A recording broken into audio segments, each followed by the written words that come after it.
Hi, we're here at GOTO Aarhus 2022. I'm sitting here with Lars Kruse and Malte Foegen, two guys I've known for quite a while. They both had a talk at the conference yesterday, and that would lead me already to my first question after you have maybe made a short introduction of yourself. And the question would be then, after your talk, you gave your talk yesterday, maybe give a brief sum up of what it was, and then also from the feedback that you got of the talk, have you any thoughts, anything you would like to change or do differently? So Lars, tell us a few words, please. Yeah. Well, I think my talk took offset in my background, which is delivery, continuous delivery, and DevOps. And today I think I'm at a place where I'm trying to enthusiastically embrace serverless as a concept, and I'm trying to I try to give kind of a situation on where we are today, and maybe this DevOps and Agile communities or generations are maybe getting old and should take their learnings and pass them on to the next generations, and then an insight into what would those next generations have in what would their claim to fame be, and I think it's serverless, it's SaaS products, it's delicious software, it's something else. So basically trying to provoke maybe a bit, but say Agile is over, done, complete. DevOps is over, done, complete. Mission completed. Let's move on. Okay. And Malte? Well, that's interesting because I had a talk about that the mission somehow is not completed. It's about that. I think we've done a lot Agile on the management on the team level, but I think we are missing out on the other levels in an organization. And if we really want to have responsive Agile organizations, I think we need to go further than just think it through on a team level. I think we're missing pieces there, and that was a talk about. And I still feel that we kind of need to connect management on a team level with management on an organizational level and understand how the pieces fit together. And that probably needs some empathy from both sides. So that was my talk. And by the way, my background is that I head of a consulting company with 100 people. So we do Agile ourselves. So I know all the hurdles about thinking Agile with teams and connecting ideas of different teams, that it comes up with a coherent strategy of all 100 people, and also understand when we consult clients of the different difficulties and the different industries. For example, if you have building cars or if you're building software, sometimes there are similarities between the problems they have and sometimes they're really different. And that's kind of like my background, building organizations. Would that be large organizations, or is it actually in all general? Sizes? I think it's really in general. So we have clients who are just 100 people, but we also have the clients which are 100,000 people.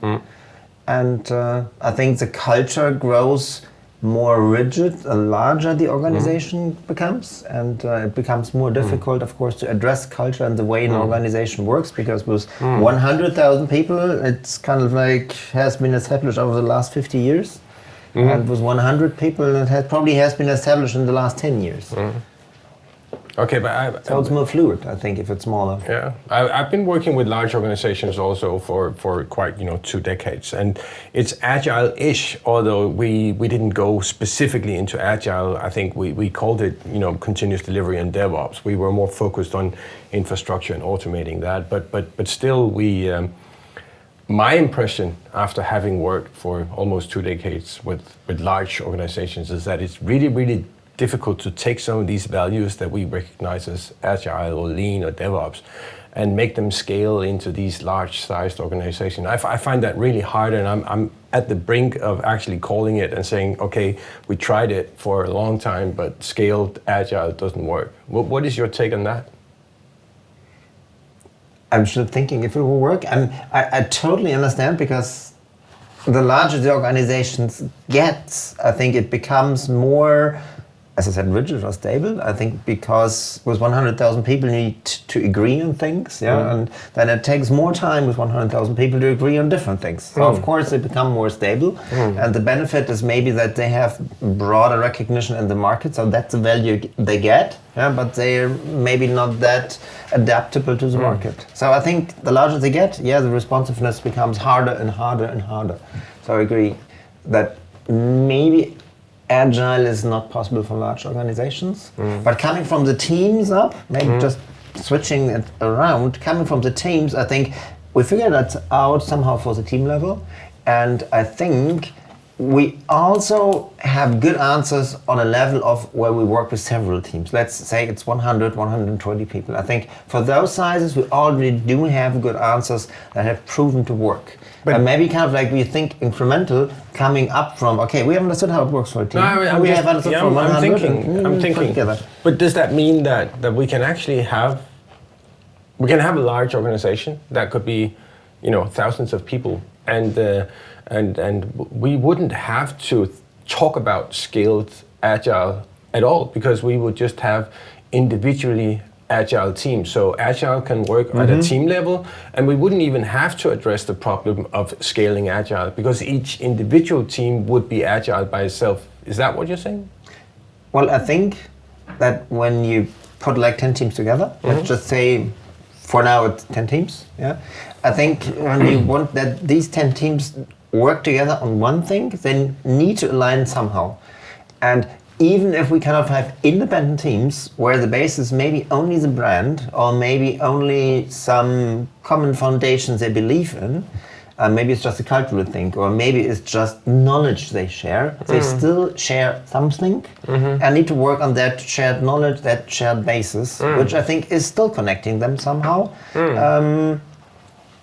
But how would you, but your experience as a manager in Agile teams in plural, do that? Because I would see, if I would compare that to something that I recognize, I would see that in open source communities, people would also work on the same project, right? But they would be quite detached in one way, because they have the same alignment, they have the same goals, and they're working towards the same market or product or whatever. But they're actually not that coordinated, right? They work very individually. Would you say that could work in a proprietary product organization as well?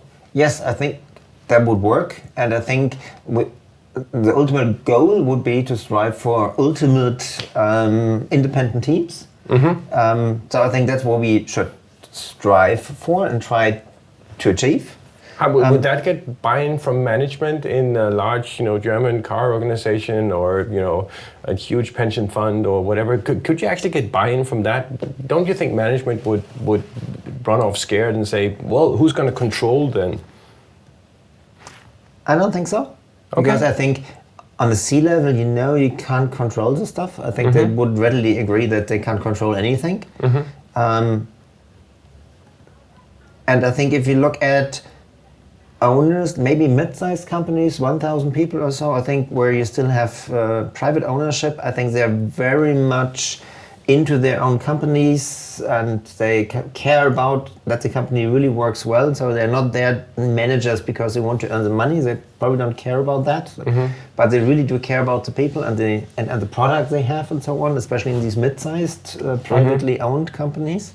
And I think they would do anything that the companies run as independently as possible, because they know they can't control 1,000 people. But is this something that we can apply to all branches of the company, or is this specifically related to software? I mean, can absolutely not. I was just thinking of a company where we were approached by the chief executive officer, who is the owner also, as 1,000 people. It's a production company. They build switches for cars and machines and whatever. So it's security switches, which switches and the power off, for example, in a car or in an emergency room if there's a problem.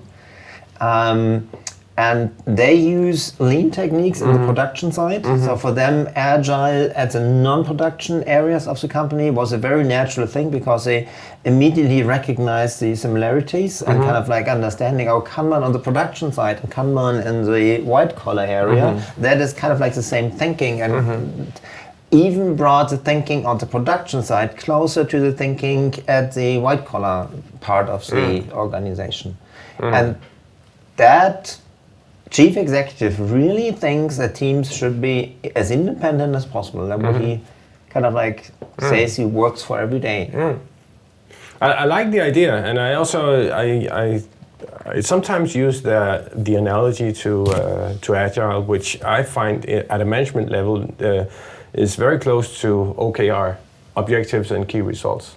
Essentially, that we have for many years been measuring people's work with KPIs. But as soon as you take those KPIs and says, we're not just measuring, at whatever can be measured, we actually have specific objectives, things that management or investment teams can actually say, this is what we're hoping to achieve within the next, 8 months. And so that's an objective. And then you basically ask the people who are not necessarily software developers and then therefore might not, be familiar with the Agile concept, but you're giving the same kind of assignment, saying that if this is what we're hoping to achieve within the next 18 months, then what would you do about it? And then the people, the companies, the managers, the mid-level managers, they get to get back and say, okay, if this is what we are hoping to achieve, then we would address it like this. And now it starts looking an awful lot like a backlog in an Agile context, even though it has nothing to do with software. Absolutely, and that's, I think, how they work. And I think that OKR and what we do with backlogs is pretty kind of like the same idea, maybe coming from a different angle, but kind of like I think the same idea. And that company, which I was just talking about, they're really using those techniques, and that I think is a good example. While striving for every team being independent, what they do regularly is that for getting these objectives for the company together, they really get of each part of the company people. So it's kind of like from these 1,000 people, 100 meet, and they together set the objectives they think which are right, and that gets buy-in because when they go back in their teams, the independence of the teams is enabled because they have thought together about what are our common objectives, and when they go back to their teams, they kind of like have all that knowledge of the discussions between them, bringing back to the team. So this is what I'm thinking about when I think about alignment, enabling autonomy, as Henrik Kniebeck has said, and I think that is when we talk about management for in an agile way, thinking I want to make a team independent, so what environment and what framing do I need to enable that autonomy and that independence? Because independence in an infinity space is not really possible. I have a very nice example because we, as a company, we go sailing, and we go sailing. You can put the ship on the sand, and then you can go swimming outside. And no one of the ship was able to jump outside because we were all frightened that kind of like, where can I swim?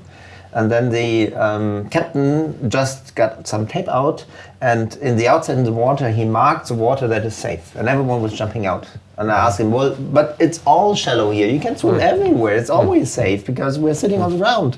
And he said, yes, but I need to set the frame so people are jumping into the water. Like lemmings. No, lemmings would just jump into the water if it's not safe, but this is kind of like, here's a frame, and I think the frame does enable you kind of like to focus maybe a little bit. I agree with you, and but I think today, I mean, as Klaus said, we're here at the conference, right? And we've been talking a lot about Agile. We've both been presenting at the Agile track, and some of the things that I find about this Agile is it's a some of these cultures are kind of they're fighting each other, right? They're fighting over the right to actually name the thing, right? And which cultures do you mean? Agile, for instance, is I think it's growing and growing and growing. We talked about this the Danish labor union of economic that they just called Agile to be the third most annoying word in among white collar workers in Denmark, and I think Agile is becoming a bloated term, right? In the beginning, it started, it was very, very specific. We're talking about this. We're trying to solve this very specific problems that organizations have a hard time dealing with the creative processes because they're thinking in sequential processes, yada yada. And that was what Agile tried to solve. Today, 20 years later, we're still talking about Agile, but now it basically contains the entire world. I've been part of DevOps community for many years, and what I've seen in DevOps is that people are starting talking about values. They talk about DevOps culture, and suddenly I hear people who maybe not are necessarily interested in Agile, but they are interested in DevOps. They just kind of swap the tired horse for a new fresh pony, and now they're riding that, and all the values that we used to put into Agile, they just basically inherited in I said, this is DevOps. But say, isn't that Agile? And Agile was doing quite a bit of the same because it took over a lot of the values that were in Lean and started calling them Agile. So it's a cultural war. People are just taking over each other's work, and instead of standing on the shoulders of it, they just basically claim that we created this. And this is also why I think that Agile, maybe originally it was in the context of for software development. Are we stretching it too far? It was. No, it wasn't. It was. Of course, I mean the 17 signatories of the Agile Manifesto are all software developers. Yeah, but before that we had this lean product development, and we had this new product development game, which. No, but that's my point exactly, Malte. Because before that we had lean. But isn't Agile just lean for white collar work? No. So what's different? I'm giving to you. I'm saying yes, maybe. I'm just asking the question because if we have to stay with the semantics and the historical origin of what we're talking about, Agile was originally something that worked in context of software. Worked in software. That's true. I'm not saying that it cannot be expanded to have any other meaning as well. It can potentially. I'm just asking the question, and it's an open question. Can we just continuously expand Agile to mean everything?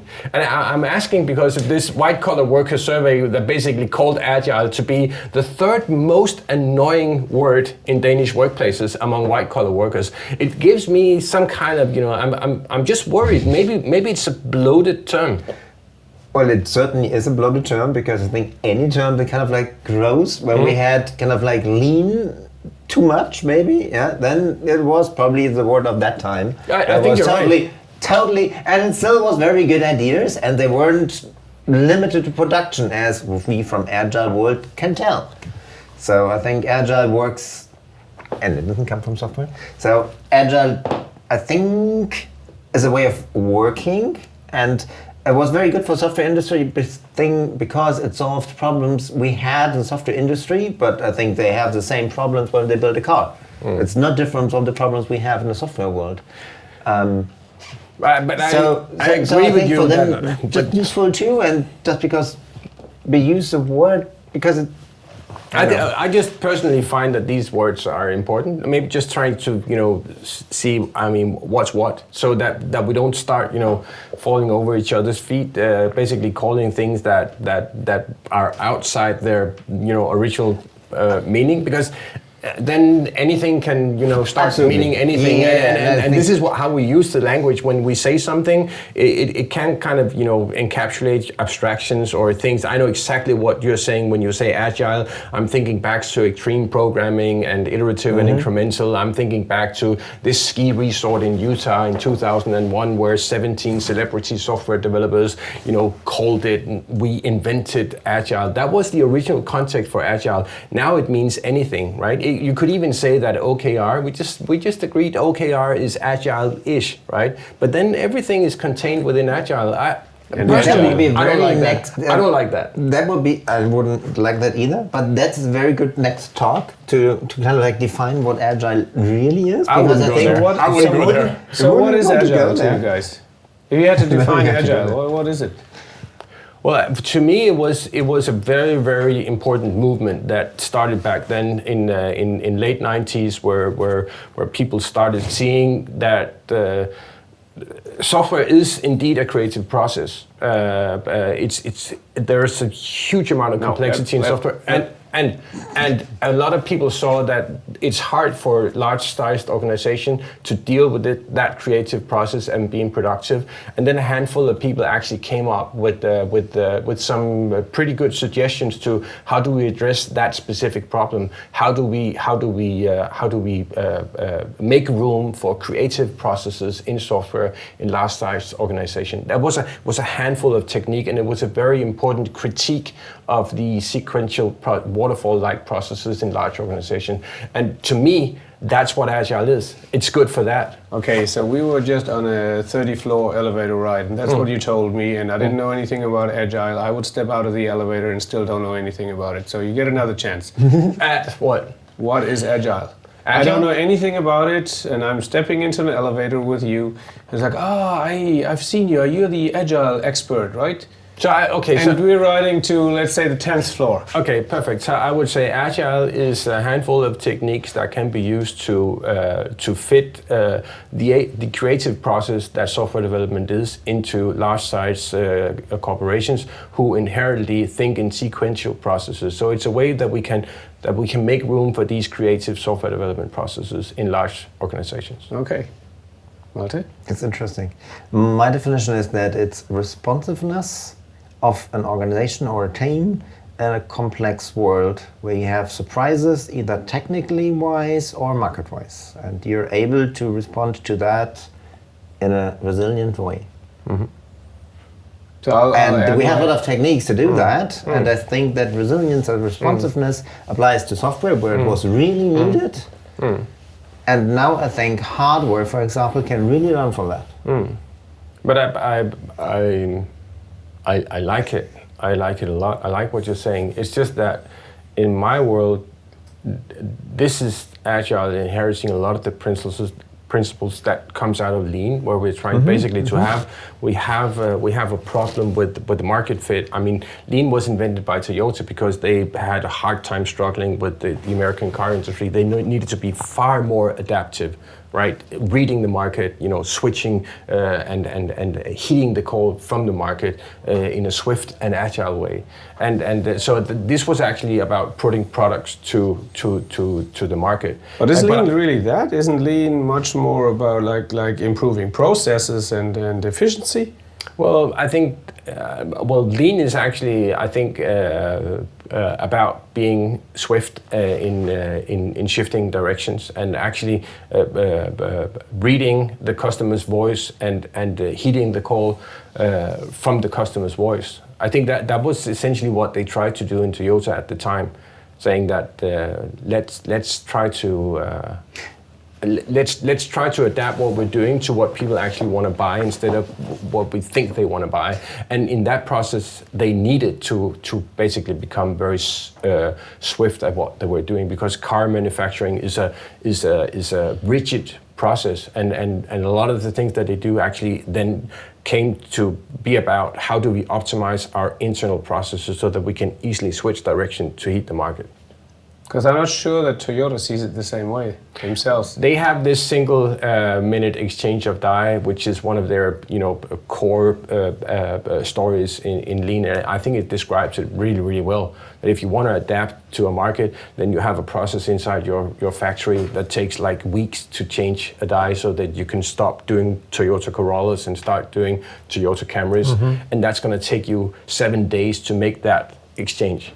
But if you can do that in what done was just 1 hour, then you can make 4 Corollas, 18 Camrys, and then so basically what you can do is by optimizing your internal flow, making all the waste in your process go away, then you can adapt to market easily. And I agree, and I think there are high similarities. I would add, I think Agile thought more about also that it would be a waste if you don't hit the market. So it's kind of like, well, lean kind of like starts with where you need to deliver value to the customer. So it's same as an agile. I would say agile is a little bit more looking at constantly checking, are we still having a market fit more often? But I think the main difference really is that with agile we started to rethinking the lean techniques and approaching them to development. And that was where we really didn't think at the beginning, right? I remember a company where they were, again, a factory, one big hall, and the factory side was perfect lean, even you could eat from the floors, so perfect lean. And then next to the factory side, in the same big building, they had the development teams who developed the factory lines. Yeah? And you went through the door in the same building and lean stopped at the door. You went through that and you looked at the Gantt chart and you were saying, where is the Kanban? Where is they called it a stand-up meeting in the factory. So where is your stand-up meeting, which they're doing in the other room? And nothing, all gone. And I think that change was agile, that all that thinking that what we know had for white collar work, I think really to be reinvented. And that reinvention of lean for the white collar and especially for development work, I think that was where Agile was born. But I also think like Toyota doesn't see themselves necessarily as good product developers. Yes, they came out with the Prius at the right time, but for instance, like electrical cars, I don't think they've been really responsive in being able to react quickly. And I know they have hired in consultancies in the US to help them like improve, become agile in product development, meanwhile being world experts on lean. So I don't think agile is just a new term for lean. No, I agree, but I think that to some extent just putting agile in the context of optimizing teams related to software development, and then all those things that we need to do to optimize organizations, call it what it is. It's lean. It's not agile. Agile is about software development. So this is. Do you make it a reserved word for software? No. I'm just putting it back into its original context. So I'm just basically skipping that. Lean inspires agile, and then agile becomes the entire world, and DevOps is hang on for a second. So maybe we could just skip the whole, take lean and make it inspire agile and then explode agile to mean the entire world, because a lot of the things that we're trying to do today when we are trying to optimize these large-sized organizations is exactly lean. So you don't need to call it agile because it's just plain lean. You don't need to go over the bridge to fetch water. You can just call it lean.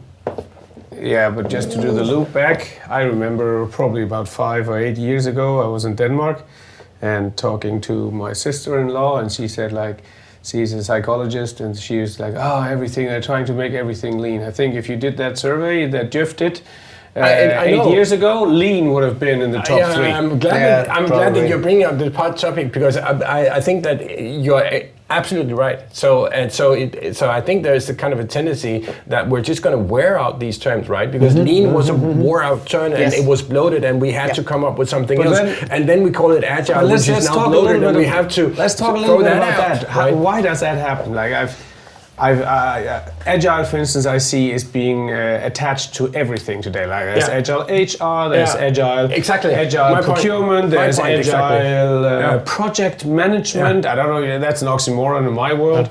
So let's talk more about that. Okay. Let's take that question. So we agree that lean at some point was not just worn off and became boring, but it actually annoyed people. We've seen the same with Agile, as we referred to this GIF. Good point. I agree. Survey where people voted it as the third most annoying word in job relation. But more generally, why? Like that seems to be a pattern. Like, why does that happen? Perfect. Good question, actually. Well, now I need a good answer. I think it's because obviously it attracts a lot of people, right? And people find this interesting, and more people saying this is interesting, and they genuinely become inspired by it. Say, I'm inspired by Agile. I want to be part of that. And you can't shut them out and say, no, you can't be part of this. You're not a software developer. You're not allowed in. So obviously, this is an open party, right? So yeah, come join the Agile party, and suddenly you have so many people. Agile is the turd, and there's lots of flies. Exactly. I wouldn't say that. No, I would more like say like it's a small cozy festival, and because it's popular, I mean, it get a lot of spread, and then 10 years later, it's a huge festival, and it's not cozy anymore, right? So it's kind of so it's not a turd, right? But it's so we can have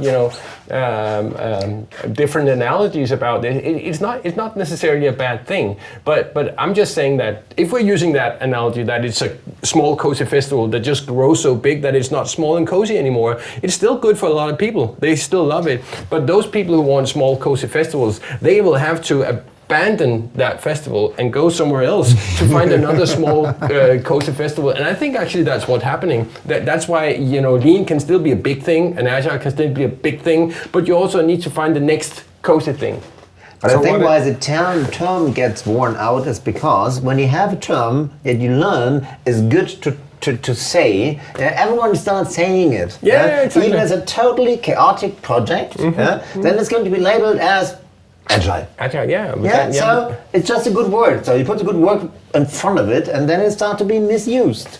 And I think any word that becomes popular becomes misused. Yeah, but I think this is. So we should be proud. Yeah, I think we should, because we came up. I mean, as a community, Agile, the whole generation of Agile, and even I take DevOps into that account as well. We managed to do something that was good, and the world became better. But also this is what I was trying to address in my speak. There's the next generation. They're not gonna be jaw-dropping impressed by Agile, right? The Zoomers that come out now, they don't even know who these Agile celebrities are, or they hate it, right? They hate it so much that it's the third most annoying word in the workplace. So they will come up with something else, and I think that we should basically see that is happening, and as an Agile DevOps generation, we should see what is it that we have that we can not impose on them as something that they must do, but give them a good advice. We have created this, and we would hope that you will take this and stand on the shoulders of this, and then we will look, interesting towards you and see what will you use it for. What will your claim to fame be? But I think the era of Agile and DevOps is over. The next generation needs to take over. Software has eaten it. I think the next generation has to take over, because that's how the world is running. But I also think that social systems change much slower than we change the terms for it. So even when we called Lean a day, it wasn't over. And when we call Agile a day, it won't be over, because we've learned a lot that maybe has become matter of course, but it's still good. Yeah. Maybe just call it differently. We call it. Apologies for the noise in the background. We are sitting here in the middle of a construction site, more or less. There's a window between us, but we can still hear it. So, yeah. Sorry, didn't want to interrupt you there, but. So if Lean and Agile is over, it actually helps me, because I was kind of annoyed when DevOps and everybody was talking about DevOps. Yeah. It's like, is that a so thing? whenever I ask somebody like, define DevOps to me, what is it? It's like, but that's Agile. I mean, it's just so okay. And apparently I missed the DevOps train I should have called myself DevOps coach probably for a while now. I missed that train. What's the next one? Because I'm probably not going to call myself Agile coach for the next 15 years. Because it's dead. I think Dave Thomas also said Agile is dead many years ago already. But I think the problems or the challenges that we see now in the challenges is also one of the most inflated, bloated words among white collar workers. But I think one of the things that these next generations will look at is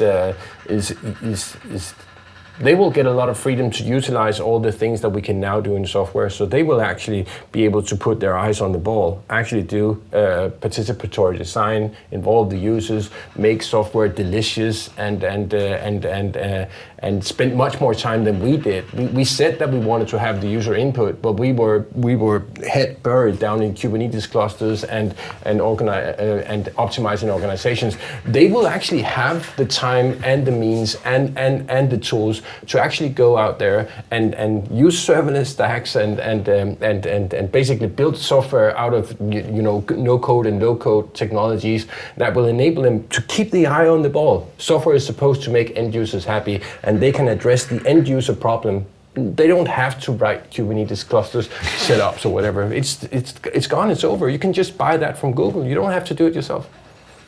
Yes, so I have a long list of questions I could have asked you guys still, right? But I think we're getting to an end of this interview. So thanks very much for your time. Thank you for hosting it. Yeah, thank you. And thank you, Malte. Yeah, thank Lars been a for pleasure. having the discussions. And if you want to watch 10 more hours of this, come visit us. Yeah, perfect. Yeah.